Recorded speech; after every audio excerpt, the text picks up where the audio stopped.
The endlessly twisting plot of Tower of God has finally brought us to its second season. At the end of the last season, the protagonist Bam was betrayed by his beloved Rachel, who pushed him into the abyss of the sea, hoping to replace him and gain everyone's love. However, Bam did not die. He met a red-haired woman who told him that he possesses the omnipotent key that knows everything in the world and could become the savior and god of the tower. She offered to train him to reach the top of the tower if he wanted to know everything, but Bam firmly refused. He decided to find the answers himself and knew he must climb the tower. Bam returns with a new identity as Viole.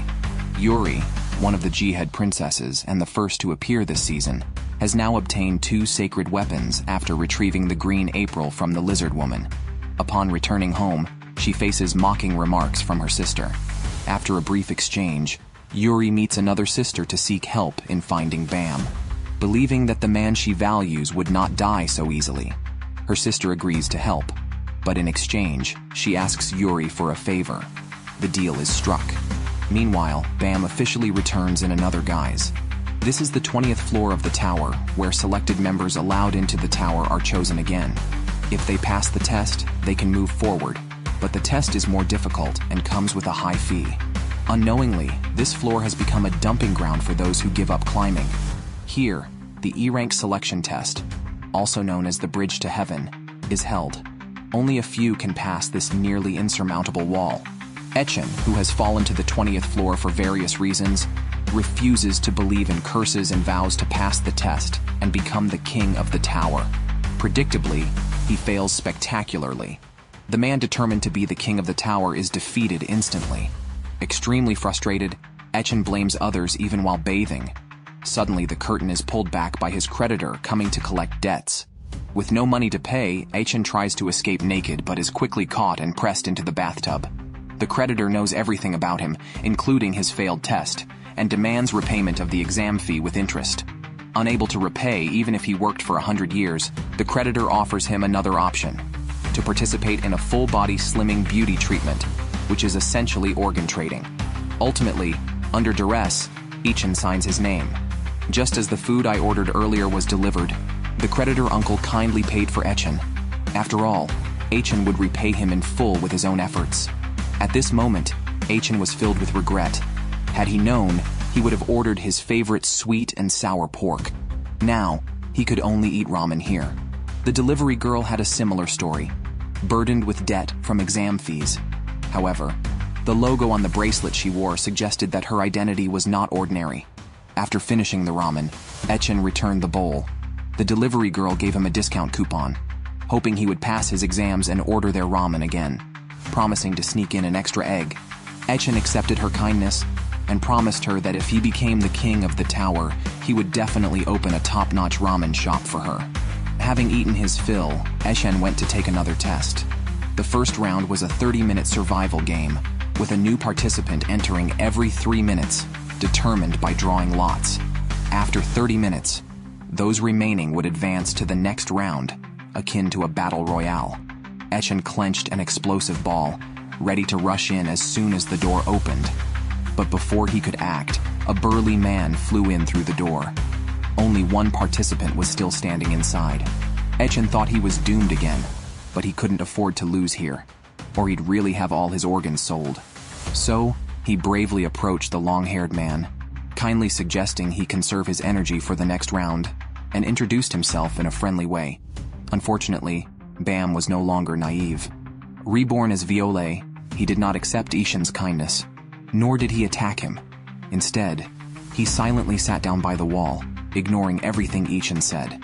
As the next person was about to enter, Echen prepared to act, but unexpectedly, it was a large double-door refrigerator. Luckily, this person didn't seem aggressive. Then a little girl came in, and the 4 sat together, none wanting to fight. The 5th person was a big sister known to the 4th little girl, who had fallen for the double door at first sight. Seeing this, Echen was stunned. How different this was from the exams he had taken before. The little girl told the big sister not to worry, as everyone was nice. Unable to sit still any longer, Echen stood up to play the villain, even though everyone was peaceful. The big sister immediately protected the little girl, while Echen, veiled in his sarcasm, meant to say, Don't trust those around you too much. Watch out for betrayal. After all, he had seen too many cases where someone, lucky to have friends help to reach the 20th floor, was abandoned by his companions once he became useless, which made the little girl cry. The child actually wanted to climb the tower just to see his parents. The older sister quickly hugged her younger sister to comfort her while glaring at Etchen. The man with the double doors also silently expressed his dissatisfaction. At this moment, a combative young man, the last of their group, arrived. Seeing that the others had no intention of fighting, he thought they were conserving their energy. He turned to the older sister and the little sister, suggesting to the others that if the next round was a team battle, having women and children might be problematic. He proposed a vote to eliminate the two. Etchen immediately agreed, but said it wouldn't be them who were going out, but rather this energetic young man. The sisters raised their hands in agreement, while the man with the double doors remained silent. Then Bam spoke up, stating there was no need because all of them would be leaving. The energetic young man, feeling provoked, drew his weapon and pointed it at Bam, but Bam coolly deflected him, followed by an explosive blast that sent the young man reeling. As he prepared to continue the attack, the man with the double doors intervened, reminding Bam that no one on the 20th floor would be easily defeated, so he should stop the pointless fight. Bam replied that it wasn't a fight since he planned to eliminate them all.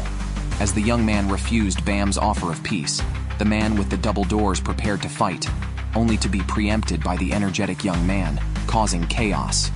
Bam and the man with the double doors clashed, with the young man joining in, not targeting Bam, but angering the man with the double doors. The two fought again, but Bam would not let the home field be dominated by others, charging with a lightning attack that blasted both away. Everyone then realized that Bam was a wave controller, and his badge bore the FUG logo, a force opposing Jihad and a major criminal organization. Etchen and the sisters were shocked. With 10 minutes left until the end of the first test, the energetic young man and the man with the double doors sensed danger and decided to team up.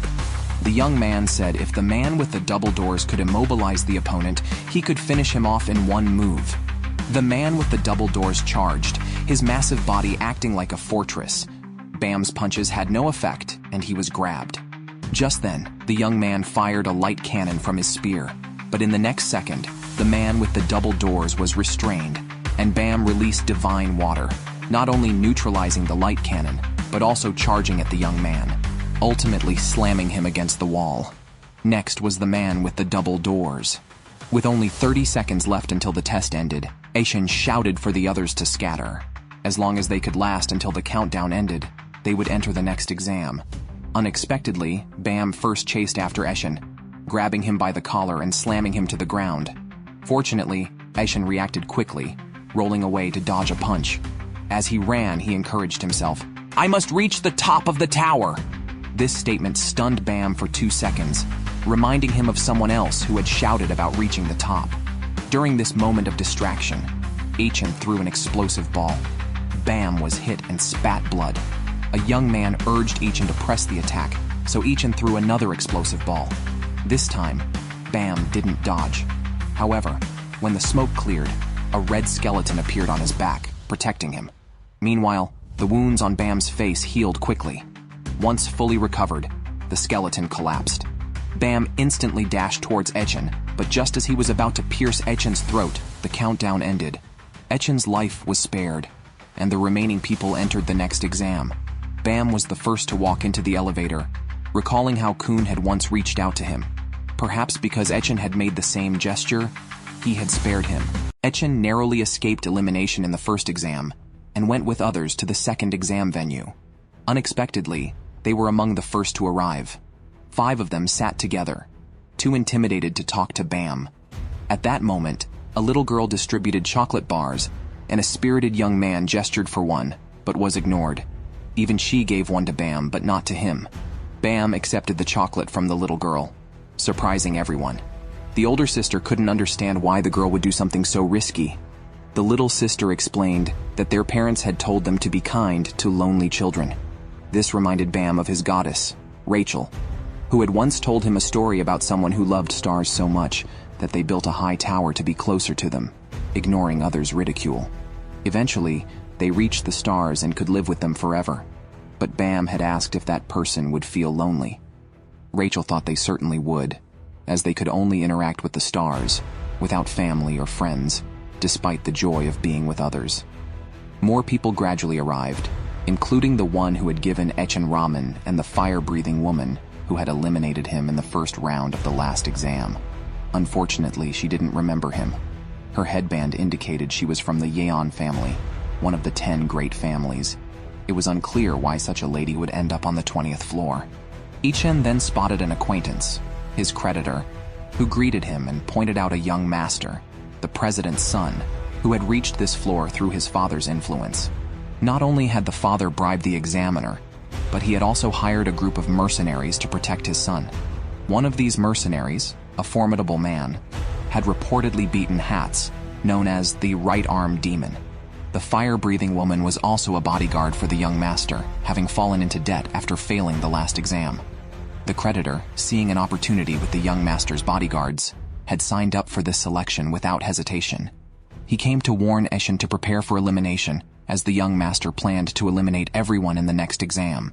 Just as he left, the examiner appeared and explained the content of the second exam, a physical enhancement ability test using a divine water detector. After enhancing their bodies with divine water and touching the device, the screen would display their scores and rankings. The examiner would select 8 candidates based on this test. Upon hearing this, Echen felt utterly defeated. Competing in strength was not his forte. Yet, the first name the examiner called was his. Echen had no choice but to give his best punch, but the result was disappointing. The stronger competitors hadn't even taken their turns, and he was already ranked 10th. Echen felt frustrated but powerless. Meanwhile, the young master, bored, decided to stir up trouble by betting with his subordinates. Whoever won first place in the test could claim Yua. If Yua herself won, she would regain her freedom. Confident in her abilities, Yua accepted the challenge. As the noise escalated, Horyang tried to intervene, but was harshly rebuked by the young master. In response, he punched the device and instantly took the lead. However, the next contender, Kiran Arm, doubled his score. Yihua was next, and even after slipping, she broke Kiran Arm's record, doubling the score again. She thought she'd regain her freedom, but the young master surpassed her record next. Echen grew more frustrated as he watched, but Han couldn't help but laugh, reminding him that Bam hadn't gone yet. Bam merely touched the crystal ball, unleashing a formidable power that skyrocketed his score to 130,000. The examiner noticed the emblem on his clothing, and after all tests, called only Bam, the top scorer. Seeing the outcome was fixed, Echen lost all hope and began crying with a little girl. Unexpectedly, the examiner announced that instead of choosing the top 8, Bam could select the remaining 7 candidates. The young master was shocked. Echen, usually reluctant to rely on others, didn't want to give up. Before Bam could choose, he stood up, loudly introduced himself, and even knelt before Bam, promising to do anything, even bark like a dog. The others were stunned by his desperation. Even Han knelt down, shedding his cool demeanor and sharing a sad story about his waiting daughter. Echen stood up and accused him of lying. Then Horyang also knelt, needing to find someone important. The little girl hugged Bam, crying, and begging to be taken with him to see her parents. Amidst the chaos, Yihua, maintaining her dignity, suggested Bam select based on strength, ensuring her inclusion. Echen grew more anxious and began disparaging everyone. Unfortunately, his efforts were futile. Bam had already decided not to choose anyone and asked the examiner to eliminate everyone. The examiner reminded him that the next test required forming teams. Bam stated that no one there was fit to be his partner, and he refused to select anyone unqualified. Yua grew increasingly angry, thinking Bam was either a fraud or had a case of Shunabu. However, Bam was actually one of FUG's candidate assassins, tasked with killing Jaihead and his family, which is why he couldn't team up with them. The examiner, unwilling to give up, challenged Bam to a game. If Bam won, he could participate in the next test alone. If the examiner won, Bam would have to choose teammates according to the rules. Thus, the second test was temporarily stalled, and all candidates were sent to rest. Echen and the delivery girl happened to be in the same room, while Bam and Yihua shared another.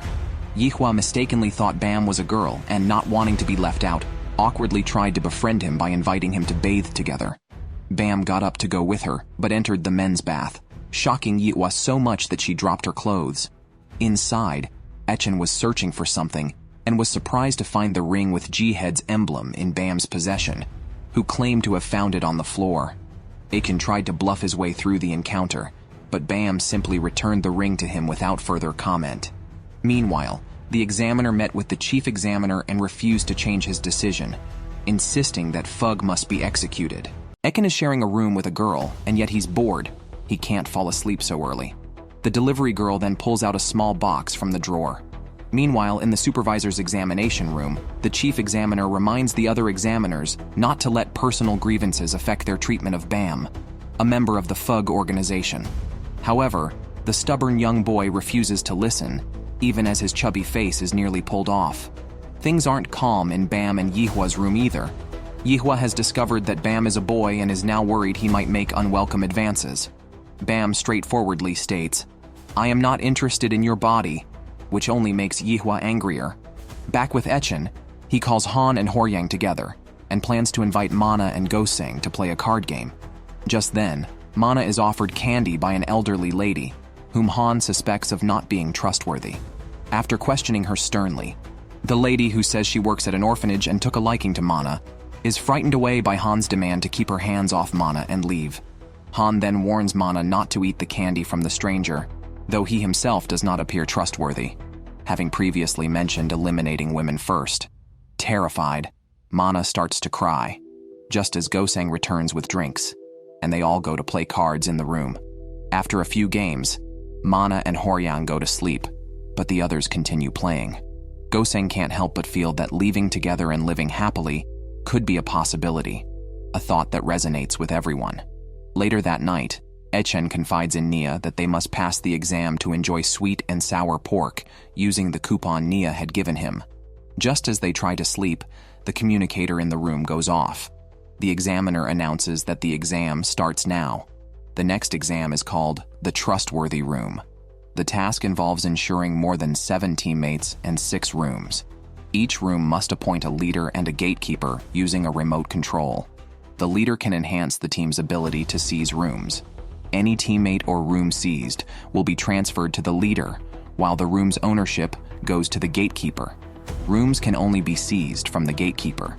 Leaders may also transfer ownership of a seized room to another teammate, appointing them as the new gatekeeper. A leader cannot also be a gatekeeper.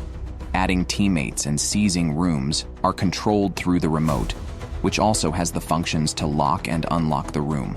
It can only be used inside the room and cannot be taken outside, meaning at least one team member must always be present. Also, the 6th room must be room 608, which is Bam and Yihua's room. The team that first acquires more than 7 teammates and 6 rooms will be the winner of this exam. These are the rules for the contestants. However, Bam is an exception.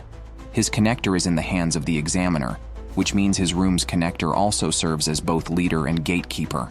If Bam wants to win, he must snatch the connector from the examiner and take the room from Yihua.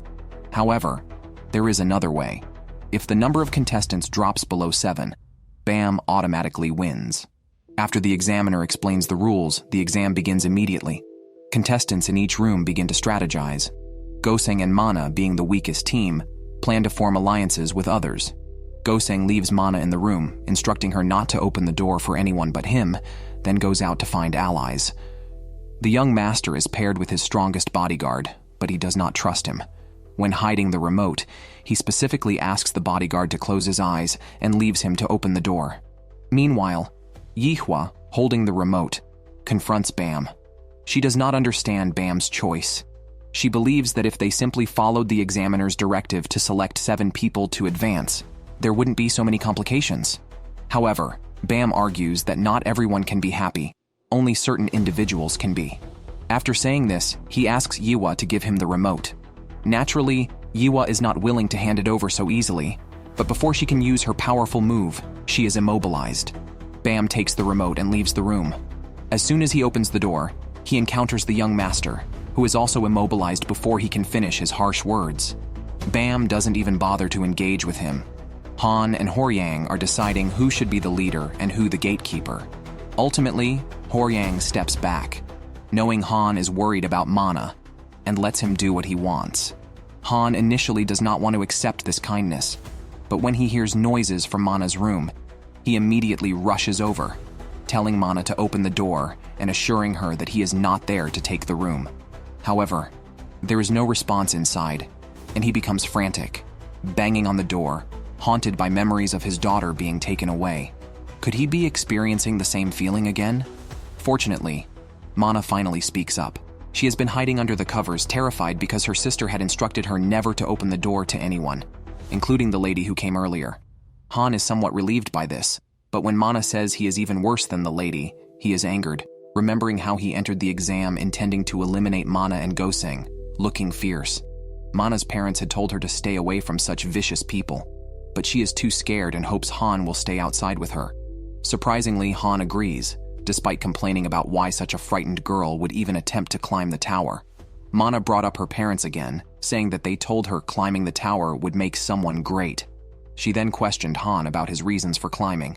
Before Han could respond, the old lady reappeared, saw Han about to attack her, and quickly clarified she meant no harm. She even invited Han to collaborate with her to ambush others passing by, revealing her true nature.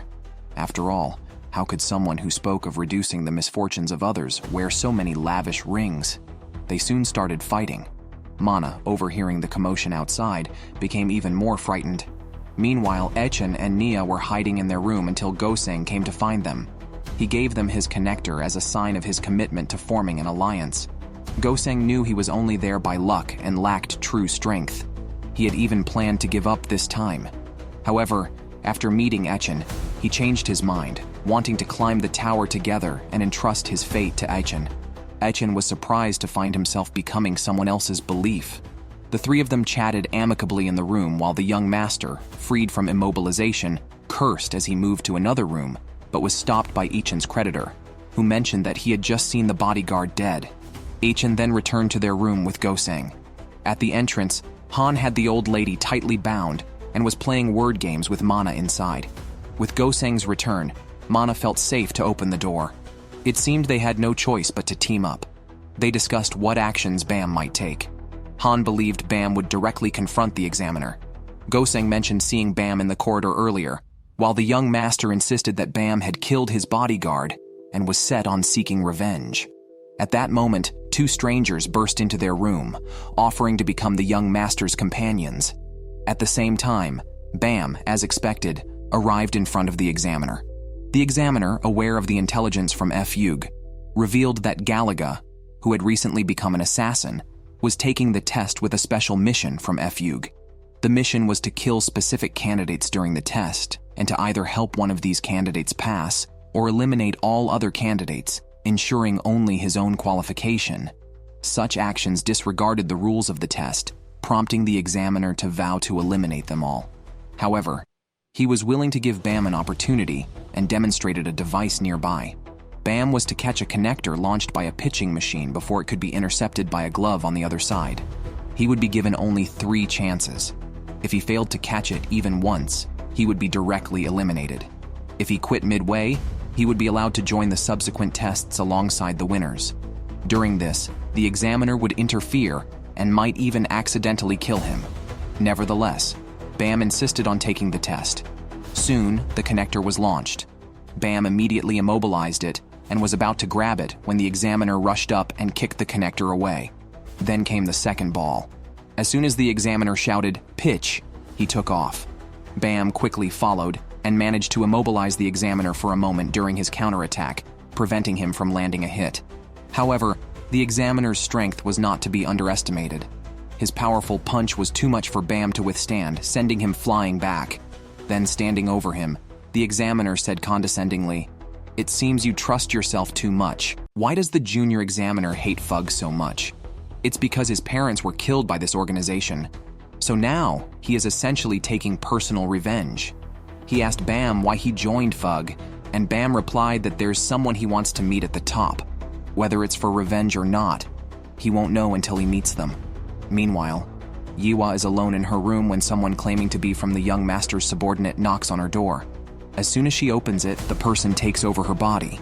After hearing Lurker's words, the young master returns to his room to check the situation, but is ambushed by a bodyguard pretending to be dead. It turns out the bodyguard and Lurker had been secretly collaborating, planning to take this opportunity to kill the young master. Elsewhere, Echen and his team have seized 5 rooms. All they need to do now is take Bam and Yihua's rooms to win.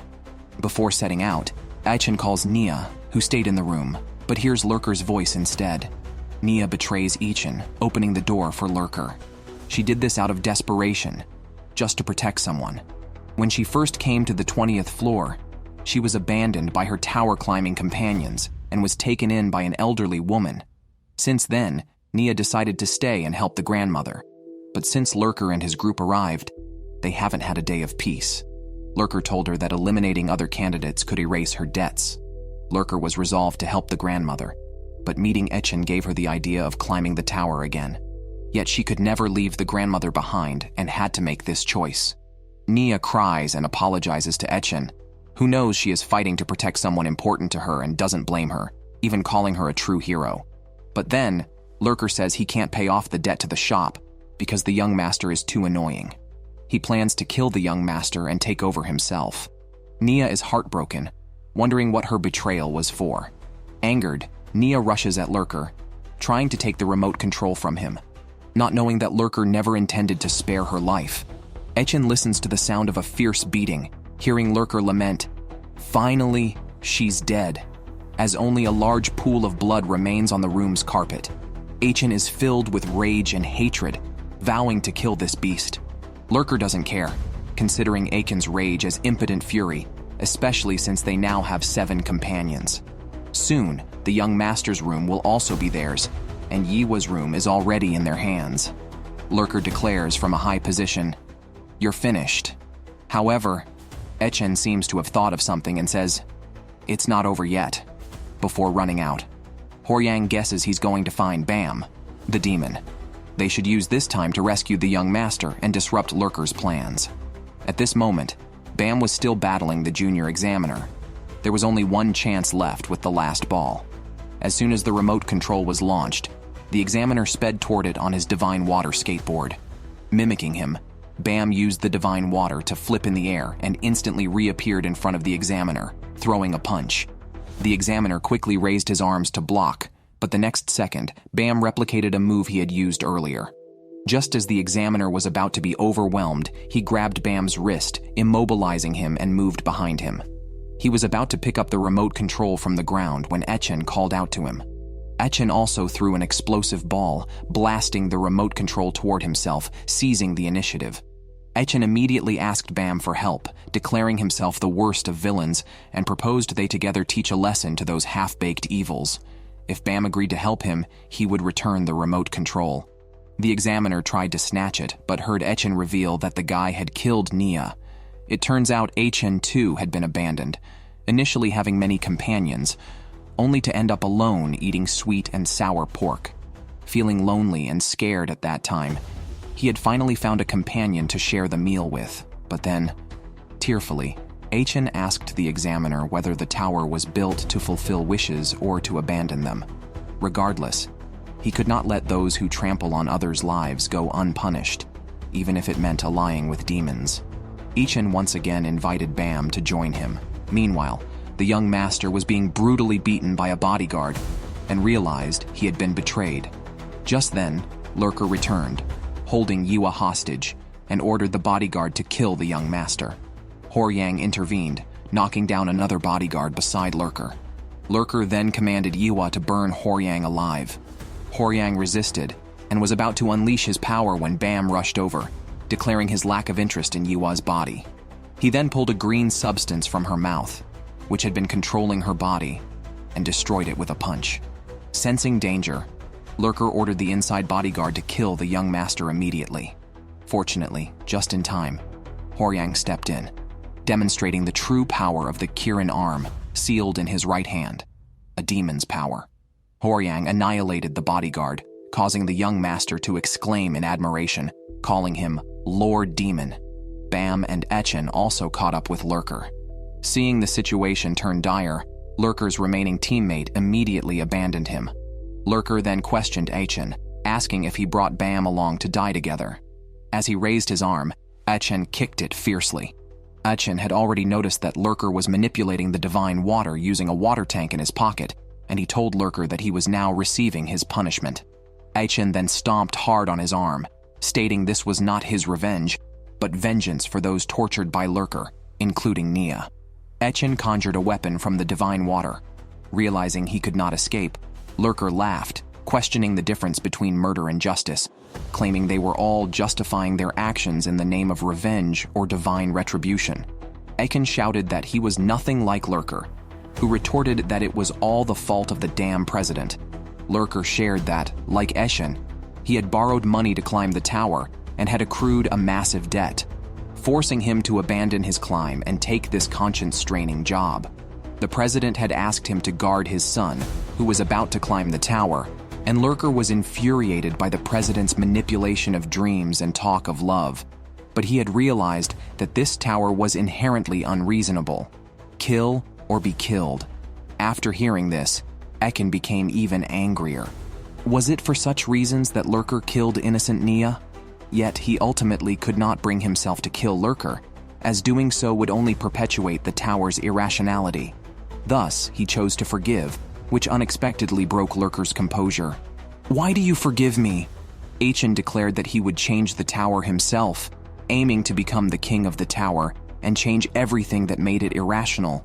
He urged Lurker to live well for Nia's sake, then handed the remote control to Bam. The broadcast immediately announced the exam's passers, excluding Bam and Achen's group, which included Yiwa and the young master, totaling 8 people. As soon as the exam ended, the junior examiner apologized to the chief examiner, who did not blame him. Since the boy was safe and had found companions, he treated this exam as the final one and urged them to move on quickly. He also advised the junior examiner to let go of his grudge against FUG, suggesting they could share a meal of fried chicken. After the junior examiner left, he immediately reported to the higher-ups that the prince had passed their test, as FUG wished. The exam outcome was a cause for celebration.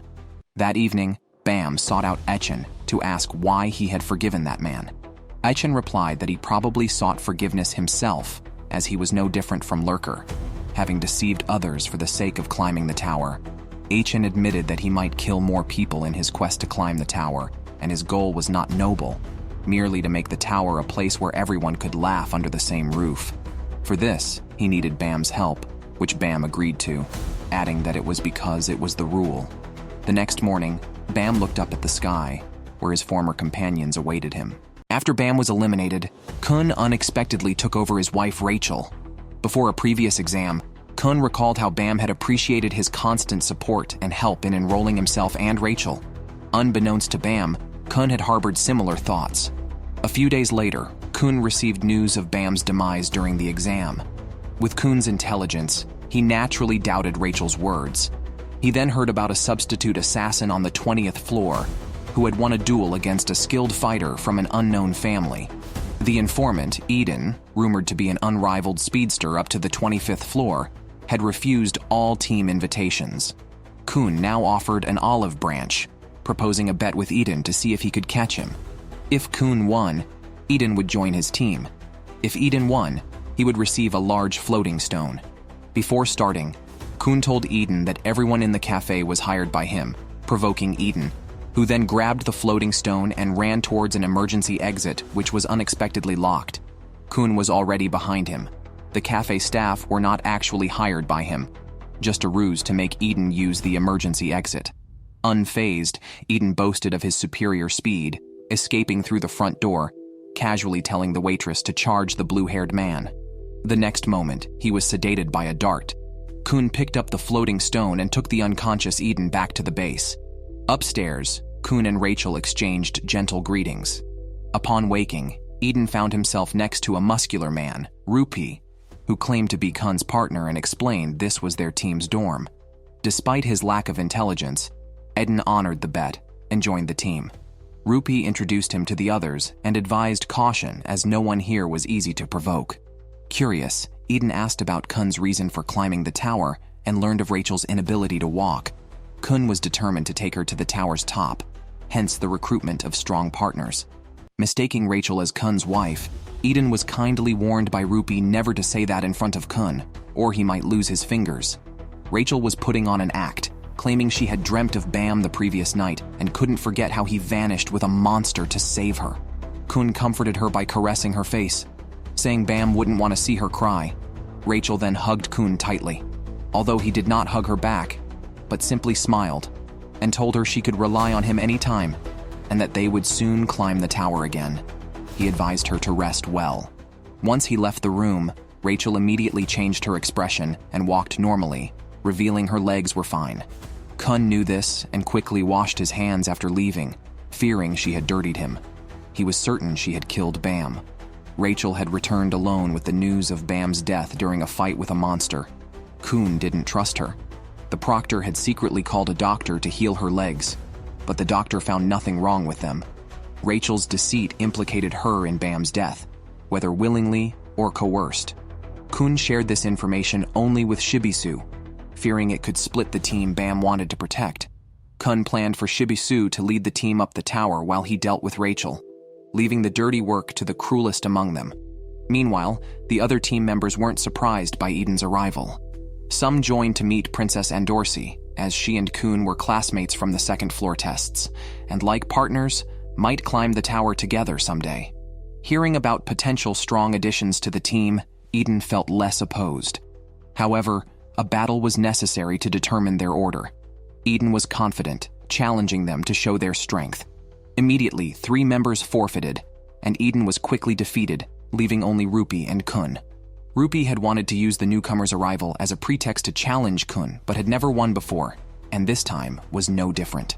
Finally, everyone returned to their rooms wearing t-shirts with their numbers.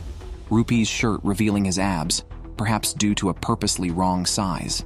Kun then announced he had applied for the test, planning to climb the tower in a month to become the head of the Kun family.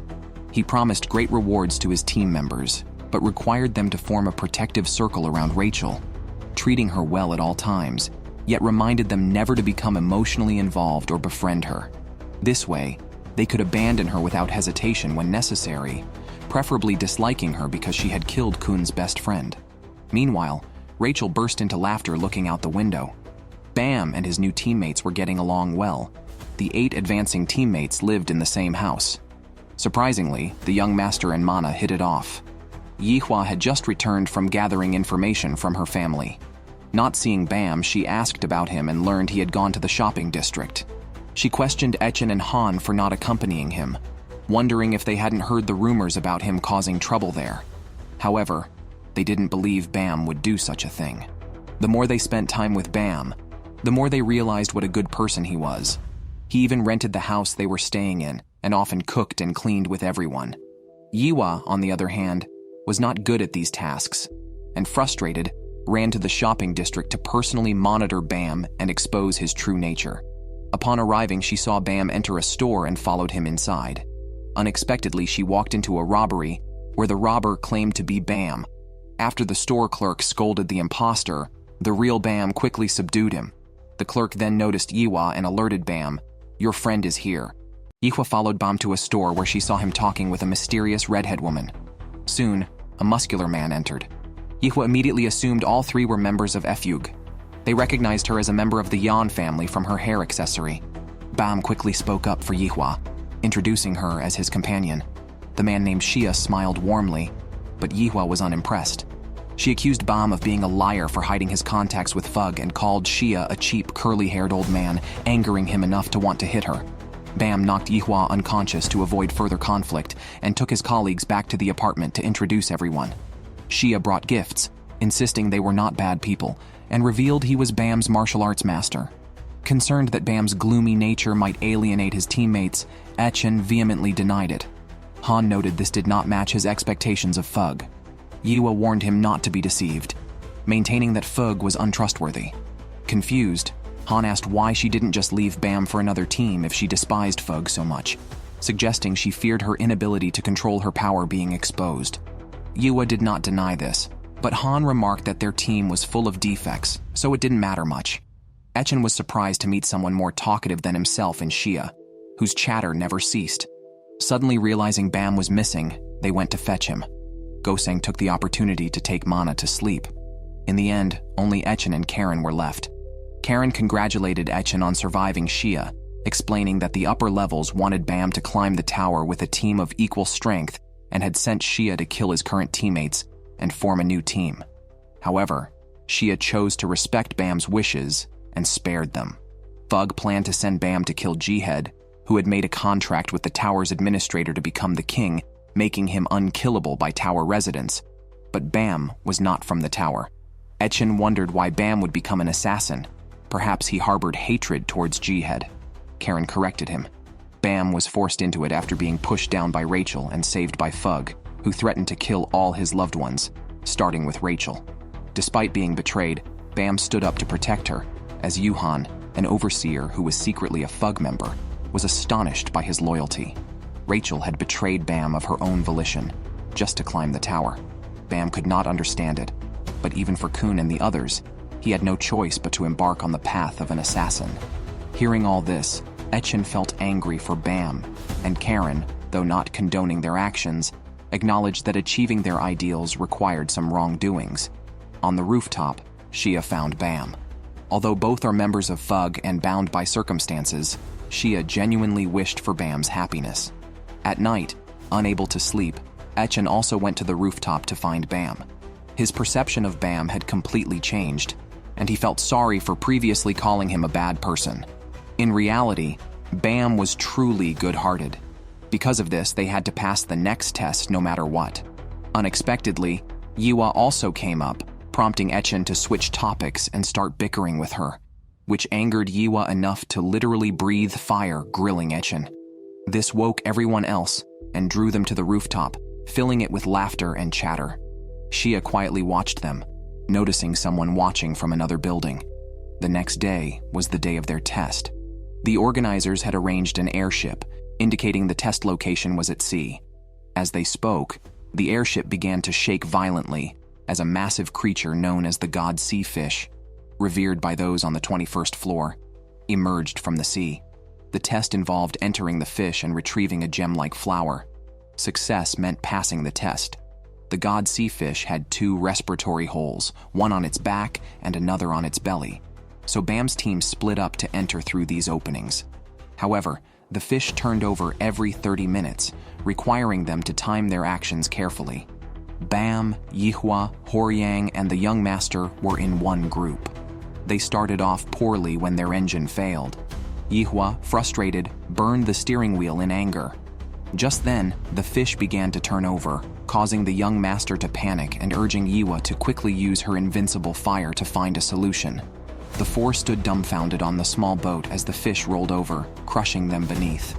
Meanwhile, Etchen's group of 4 entered the fish smoothly, unsure of where the gem-like flower was. Ahead, they saw a series of rings that seemed to require jumping through. Before they could decide how to proceed, a pink creature with a flower-like gem on its back rushed by. Etchen immediately gave chase, while Goseng supported from below, trapping the creature with twin divine fires. Han attempted to capture it, but it still managed to escape. Yihua and her team finally climbed onto the back of the god sea fish. Yihua, who arrived first, thought the other 3 had perished. Suddenly, Bam appeared behind her, apologizing for not dying. Horyang and the young master had already gone inside where they encountered a giant parasite. Fortunately, they cooperated and knocked it down with a punch. But the next second, another figure came crashing down. Not a parasite, but a person. Sensing danger, Horyang immediately told the young master to run. Etchen and his group followed the pink creature to a small hole. The creature went straight in, but only Mana could fit through the hole. Goseng worried about Mana going alone, fearing danger. However, Mana wanted to try because she didn't want to hold the team back anymore. Meanwhile, Horyang and the young master met a man who claimed to be one of the strongest beings in the tower. He complained about losing many experts and questioned why people were still being sent. Horyang explained they were not experts, but participants in a test to find a gem-like flower. The man realized they were also seeking the gem, but mentioned his efforts were hindered by the experts, leading him to kill anyone who entered. Perhaps too many had died, prompting the examiners to send participants as a pretext. It seemed these participants were at odds with the examiners. Therefore, the strong man decided to spare them. Just then, Bam arrived, and Horyang advised him to give up the test, acknowledging they were no match for this man. On Echen's side, Goseng waited at the hole's entrance for Mana. Echen and Han went to find another entrance. After walking some distance, Echen directly asked Bam if he was hiding something. Since meeting with Efug, Bam had become more serious about training. If it were the old Echen, he would not have let Mana take such a risk. Echen then revealed what he knew. They absolutely could not fail this test, or Bam's friends would die. Bam, however, did not give up on the test. He stepped forward with a determined look and prepared for battle. The man opposite finally showed his true form, ready to engage. While Bam and his team were inside the belly of the gigantic fish Jigaina for an exam, they encountered a strong warrior. Despite the challenge, Bam refused to give up the opportunity. Horyang took the young master and left first. The warrior proposed a game to Bam. The gem, Jigaina's flower, was located above them. Once Jigaina turned over, they would fall towards it. If Bam could retrieve the flower before being caught, it would be his. If caught, his life would belong to the warrior. Horyang couldn't truly leave Bam behind. They had other companions on the other side. They planned to send Bam's location to everyone, urging them to converge and attack the warrior. The others quickly headed towards the location. As Jigaina was about to turn, the mysterious man boasted about his disinterest in becoming the king of the tower. He only wanted to go outside the tower to the boundless sky, a space billions of times larger and freer than the tower. However, Bam was uninterested in these claims. He would fight anyone threatening his dear ones. As Jigaina flipped, Bam and the mysterious man also turned. At the last moment, the others arrived, and the game officially started. The young master led the attack, trapping the mysterious man with a triple domain. Horyang then threw a series of divine water punches, all dodged by the man who flashed in front of Horyang, grabbed his head, and threw him violently. Horyang was defenseless. Yiwa, Han, and Echen joined forces, sending fire, lightning, and bombs. The mysterious man emerged from the thick smoke unscathed. As Bam continued to fall, facing the diving opponent, he readied his divine water. Just as they were about to clash, Mana, chasing a pink creature, appeared between them. Everyone's hearts tightened. Bam immediately withdrew, protecting Mana with his body. Ignoring the pursuit of Jigaina's flower, Mana, covered in blood, desperately called Bam's name. The man then grabbed the pink creature, declaring that he would give them Jigaina's flower as a reward for surviving before the strongest man. He left with the creature. Only then did Han notice the word on his back. He was the legendary Machinu.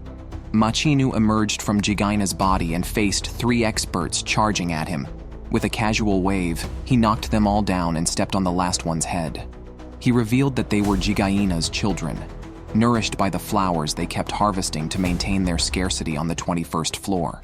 Deciding to take the child with him, Machinu predicted that the seas would soon be full of Jigaina, and the flowers would lose their value. Upon returning, he handed the young Jigaina to a subordinate, instructing him to inform Yuri that he had acquired it. The subordinate pointed out a wound on Machinu's face, which made him realize that Bam was not just protecting the girl but had also caught his interest instantly. Meanwhile, Bam opened his eyes to the calls of his friends, remembering how he was saved by Fug and forced to become an assassin. He had to keep getting stronger to prevent being separated from his companions. At that moment, a red skeleton appeared on Bam's body and quickly healed his wounds. His friends took him back to the apartment and called Xia. Yiwa locked himself in his room upon returning because his family, the Yon, had also hidden the fact about Jigaina's children. Xia met with Echen, urging them to leave Bam to avoid future dangers. In return, Xia promised to protect their lives. Echen knew their group was only a burden to Bam's strength and shared this with the others. Despite their quarrels, no one wanted to leave because they all aspired to climb the tower with Bam, especially since he had chosen to save his companions in critical moments. Horyang spoke fairly, stating that the issue was not with Bam, but with their own realization. Meanwhile, Karen found the disheartened Yihua. After the Yan family scandal was exposed, they did not reflect, but instead offered a bounty for Jigaina's child. Yihua could not accept the dark side of her family, and was even less able to correct them. After Karen poked at her inner thoughts, Yihua decided to change herself and immediately went to blow up the kitchen. She ended up making several burnt dishes and almost blew up the kitchen. When Goseng and Mana asked her what happened, she declared her intention to follow the true path of an elite family, climb the tower, become a master, and correct all the mistakes of the 10 great families. To prove her resolve, she decided to take over cooking duties, which brought Mana to tears, as she did not want to eat such food. When Horyang and the others returned, they witnessed this scene. Even Han was petrified upon hearing that Yihua was cooking. Watching the noisy group, Echen couldn't bear to leave. He went to the rooftop at night to find Xia, gave him a lollipop instead of a cigarette, and expressed their decision to follow their own path and take Bam with them. After he left, Xia stuffed the lollipop into his mouth and let Galaga come out. This person was his disciple, and with an administrator watching, they changed locations to talk. Galaga first expressed his confusion about why they didn't eliminate those who could hinder their plans and help Bam form a new team. He even thought his master was being emotional, which infuriated Xia. After all, Xia had abandoned his family for Fug. Moreover, more friends for Bam meant more hostages. Xia asked Galaga to relay this message to the Senate and then invited him to dinner, which the disciple declined. After Galaga left Xia's sight, he immediately contacted his subordinates to find some trustworthy selectors to secretly monitor those people and kill them at any suspicious activity. Back at the apartment, everyone ate the meal Horyang made, and they sent Yihua to take care of Bam. The rest discussed how they could avoid being a burden to Bam. Echen went to see Karen alone, hoping she could tell him how to meet Bam's friends. Out of sympathy for Bam or other reasons, Karen actually revealed that there are workshops in the tower that specialize in making artifacts. Each floor has branches, but there are only 7 main stores, one of which is on the 30th floor. Every 5 years, they hold an artifact competition where selectors compete against each other. The winners receive artifacts made by the workshop, known as the workshop battle. The next one is in 2 years. If they can reach there in 2 years, they should be able to meet Bam's friends. Echen immediately resolved that they must go.